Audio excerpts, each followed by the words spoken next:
നിങ്ങളുടെ ഇഷ്ട പരമ്പരകൾ എക്സ്ക്ലൂസീവായി സൺ നെക്സ്റ്റ് ആപ്പിലൂടെ തികച്ചും ഫ്രീ ആയി ഇപ്പോഴേ ആപ്പ് ഡൗൺലോഡ് ചെയ്യൂ.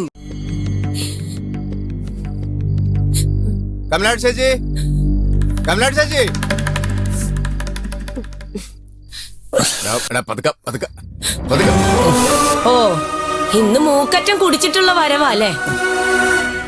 ഞാൻ പറഞ്ഞപ്പോഴല്ലേ അപ്പച്ചിക്ക് വിശ്വാസം വരാതിരുന്നത്. ഇപ്പൊ എങ്ങനെ ഇരിക്കുന്നു?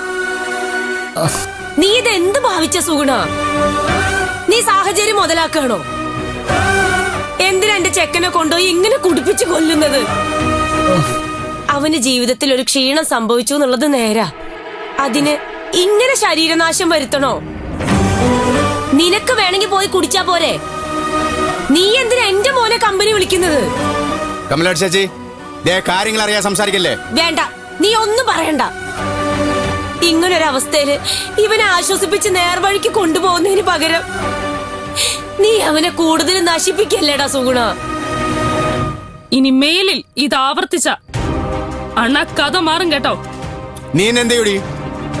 അതപ്പ കാണാം. ഇനി സുനീഷേട്ടനെ കാണാൻ നിങ്ങൾ ഈ പടി ചവിട്ടി പോകരുത്. അത് പറയാ നീ ആരാടി? നീ ഉണ്ടാവുന്നതിന് മുമ്പ് തുടങ്ങിയതാ ഞാനും സുനീഷും തമ്മിലുള്ള ബന്ധം. അറിഞ്ഞുകൊണ്ട് ദോഷം വരുന്ന ഒരു കാര്യവും ഇന്ന് വരെ ഞാൻ ചെയ്തിട്ടില്ല. അല്ലെങ്കിൽ കമലാക്ഷി ചേച്ചി പറയട്ടെ. അതെന്തിനാ കമലാക്ഷി ചേച്ചി പറയുന്നേ? ഞാൻ പറഞ്ഞാ പോരെ. നിങ്ങളൊരൊറ്റ ആളല്ലേ അമിത ലാഭം കിട്ടുമെന്ന് പറഞ്ഞ് എന്റെ സുനീഷേട്ടന് വന്ന ലോട്ടറി ഭാഗ്യം പോലും ഇല്ലാതാക്കിയത്. അത്യാർത്ഥി കൊണ്ട് നീ അതിന് കൂട്ടുന്നില്ലേ? നീയല്ലേ ഏറ്റവും കൂടുതൽ പ്രോത്സാഹിപ്പിച്ചത്? നീ ഒരൊറ്റ ആളാ ഇവന്റെ ജീവിതത്തിൽ ഏറ്റവും വലിയ കരട്. എന്നെ കൊണ്ട് വെറുതെ ഓരോന്ന് പറയിപ്പിക്കരുത്. എന്നാ പിന്നെ നിങ്ങളൊന്ന് പറ, ഞാൻ കേക്കട്ടെ. ഒന്ന് നിർത്തുന്നുണ്ടോ? നിങ്ങൾ രണ്ടുപേരും ഇങ്ങനെ തല്ലൂടിയ എന്റെ മോന്റെ പ്രശ്നങ്ങൾ തീരുവോ? സുഗുണ, ഞാൻ മര്യാദയ്ക്ക് നിന്നോട് പറയാ, ദയവ് ചെയ്ത് എന്റെ മോനെ കൊണ്ട് കുടിപ്പിക്കരുത്. എന്റെ കമലാക്ഷി ചേച്ചി, ഇവൻ കുടിച്ചിട്ടില്ല. കുടിക്കാഞ്ഞിട്ടാണോ ഈ ദേഹം മുഴുവൻ മുറിഞ്ഞിരിക്കുന്നത്? അയ്യോ, എവിടെ? അയ്യോ മോനെ, മോനെ, അയ്യോ എന്റെ മോൻ എന്ത് പറ്റി സുഗുണ?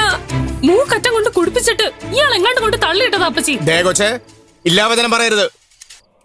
ഇവനത് കള്ളു കുടിച്ചിട്ട് വീണൊന്നുമല്ല, തല്ലി ചതച്ചതാ. ആര്?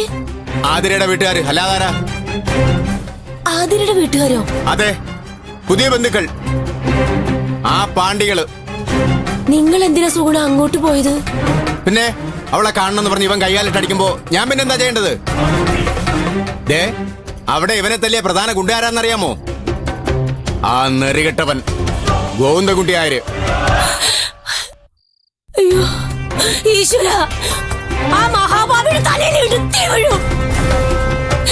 അയ്യോ, കണ്ടില്ലേ എന്റെ ചെറുക്കനെ കാണിച്ചു വെച്ചിരിക്കുന്നത്? അങ്ങനെയൊന്നും പറയല്ലേ അമ്മ. നായരേട്ടൻ പാവാ. ചേട്ടനെ എന്നെ രക്ഷിച്ചേ. മോനെ സുനീഷേ, അപ്പൊ ആവശ്യം വന്ന ബോധമൊക്കെ വരുമല്ലേ? അവന് ബോധം വന്നതാണോടി നിന്റെ കുഴപ്പം? ഞാനൊന്നും പറഞ്ഞില്ലേ. എന്തിനാടാ മോനെ നീ അവളെ കാണാൻ പോയത്? അവളെ മറന്നേക്കാൻ ഞാൻ നിന്നോട് പറഞ്ഞതല്ല ചക്ക. പറ്റണില്ല അമ്മ, മറക്ക എന്നെ കൊണ്ട് പറ്റണില്ല. എന്നാ പിന്നെ വരുന്നത് അനുഭവിച്ചോ. സുനീഷേ, ഞാൻ പോവാ. ഇനി മേലിൽ ഇതുപോലുള്ള അലിക്കുലുത്ത് പരിപാടിക്ക് ദയവായി എന്നെ വിളിച്ചേക്കരുത്. പിടിച്ചോ. എത്ര അനുഭവിച്ചാലും പഠിക്കില്ലെന്ന് വെച്ചാ ഇത് കുറച്ച് കഷ്ടമാ സുനീഷേട്ടാ. ഇത് 4 തല്ല് കൊണ്ടപ്പോ തീർന്നു. ഇനി വരാൻ പോകുന്നത് ഇതിലും വലിയ അപകടമാ. സുനീഷേട്ടന്റെ അന്ത കേട്ട് അവതരിച്ചവളാ അവള്. അവള് നിങ്ങളെ കൊണ്ട് പോകൂ. കരിനാക്ക് വളച്ച് ശപിക്കാതടി. അങ്ങനെയാണ് അവന്റെ വിധിയെങ്കില് അങ്ങനെ ആയിക്കോട്ടെ. എന്നാലും അവളെ കാണാൻ പോരുതെന്ന് അപ്പച്ചി വിലക്കില്ലല്ലേ? ഇല്ലടി, ഞാൻ വിലക്കില്ല. അതിനെനിക്ക് അധികാരമില്ല. എനിക്കെന്നല്ല, ആർക്കും അതിന് അധികാരമില്ല. കാരണം ഇവൻ കാണാൻ പോയത് അവന്റെ ഭാര്യയാ. അവൻ താലി കെട്ടിയ പെണ്ണിനെ. അവളെ കാണരുതെന്ന് വിലക്കാൻ എനിക്ക് എന്താടി അധികാരം? അധികാരത്തിന്റെ കണക്കും പറഞ്ഞ് അപ്പച്ചി ഇവിടെ നിന്നോ. കൊടുക്കാകെയുള്ളൊരു മോൻ ഇല്ലാതാവുമ്പോ മനസ്സിലായിക്കോളും.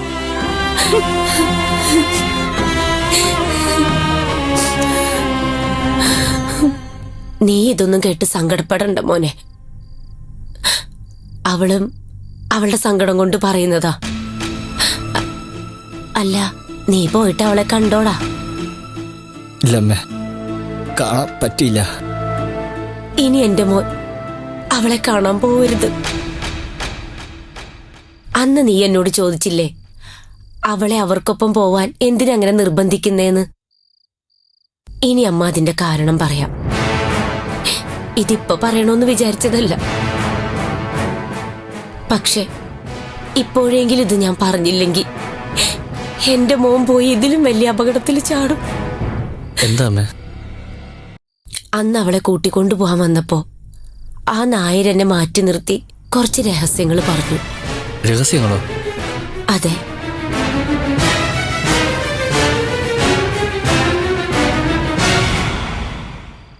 ആതിരയെ സംബന്ധിക്കുന്ന ഇനിയും പുറം ലോകം അറിഞ്ഞിട്ടില്ലാത്ത രഹസ്യങ്ങള്.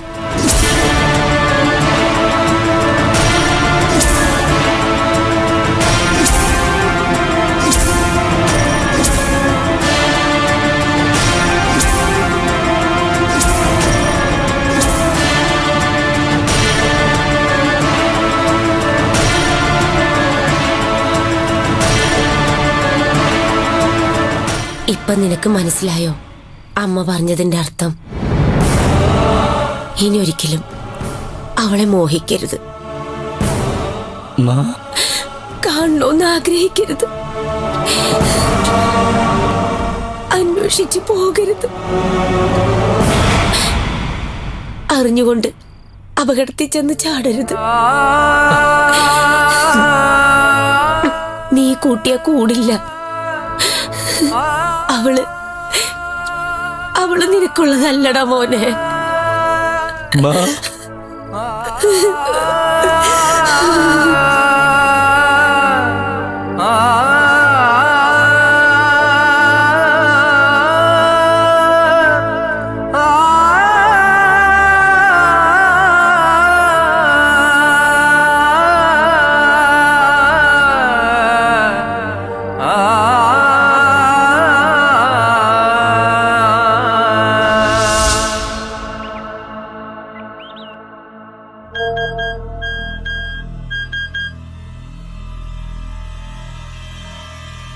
പ്രിയപ്പെട്ട അജിയ, കമ്പനി വാങ്ങാൻ അവര് 17-ാം തീയതി വരും. അവര് നിന്റെ കയ്യിൽ 5 കോടി രൂപ അഡ്വാൻസ് തരും. അതിൽ 2 കോടി നീ ബാങ്കിൽ അടയ്ക്കണം. ബാക്കി തുക ഞാൻ പറഞ്ഞ അക്കൗണ്ടിൽ നീ ഇടണം. പിന്നെ ഈ നടക്കുന്ന കച്ചവടം നമ്മൾ 2 പേരല്ലാതെ മറ്റൊരാൾ അറിയാൻ പാടില്ല. കാതങ്ങൾക്കകലെ കാശിയിലാണെങ്കിലും മാണിക്യമംഗലം കുടുംബം തകരാതിരിക്കാൻ ഊണിലും ഉറക്കത്തിലും ഞാനിവിടെ കിടന്ന് കഷ്ടപ്പെടുകയാണെന്നുള്ള ഓർമ്മ നിനക്കുണ്ടാവണം. എല്ലാം നല്ലതേ വരൂ. സ്നേഹപൂർവ്വം, സ്വന്തം വിശ്വേട്ടൻ.